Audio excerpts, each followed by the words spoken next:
इस वक्त जो पार्लियामेंट चल रही है, सेनेट है, उसके अंदर कौमी असेंबली है, बिल पास होते हैं, लेजिस्लेशन हो रही है, ये सब फेक है? ये नहीं हो रहा डिलीवर, ये नहीं हो रहा हमें, ये क्या है? ये फेक है, इसकी क्या लेजिटिमेसी है? अच्छा। आप अपना कैमरा लेकर निकल जाए और गली मोहल्लों में लोगों से पूछें कि इस निजाम की क्या इखलाकी हैसियत है। हमारा नुक्ता नजर तो यह है कि हमने अगर इस निजाम को बेहतर करना है, 25 करोड़ का मुल्क है, अगर इसको आप एक बेहतर तरीके से चलाना चाहते हैं तो आपको कुछ असूल तो तय करने होंगे कि माशरा कैसे चलेगा।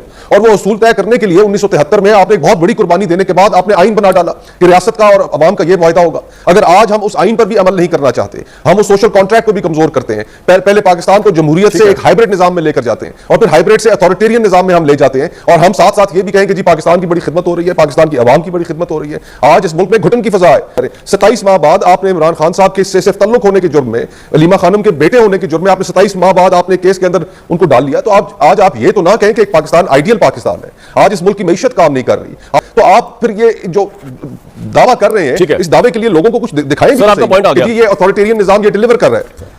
अब मुस्तफा खोखर साहब, क्या आपको आईने पाकिस्तान इजाजत देता है कि आप जिना हाउस पर दावा बोलकर उसको आग लगा दें, आप फौजी जर्नैलों की वर्दियों को लटकाएं बांसों पर, और आप कहें जी कि इमरान खान के भांजे को नाजायज पर्चे में गिरा गया है?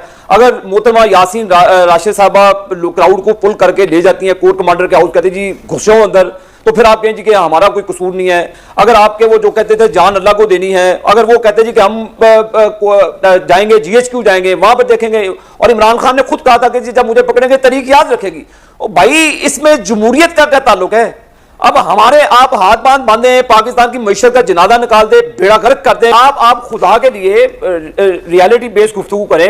यहाँ पे इरशाद भट्टी साहब का भी मैं अभी तकरीर सुनूंगा उनकी भी, वो भी ऐसा भाषण निकालेंगे पेपर ऐसे, तो एक हमारे पे स्टोरी सुना देंगे यूं यूं यूं यूं। ओ भाई आप लोग उस गुनाह का हिस्सा रहे हैं। भट्टी साहब लोगों के जमाने में हिरमर के केस बने, हमारे उस दौर में हिरमर के केस बने, हमारे लोगों को जेलों में डाला गया। आबिद साहब कहते हैं कि 2018 का इलेक्शन धांधली ज़दा था, ठीक है, 2024 का फेयर है।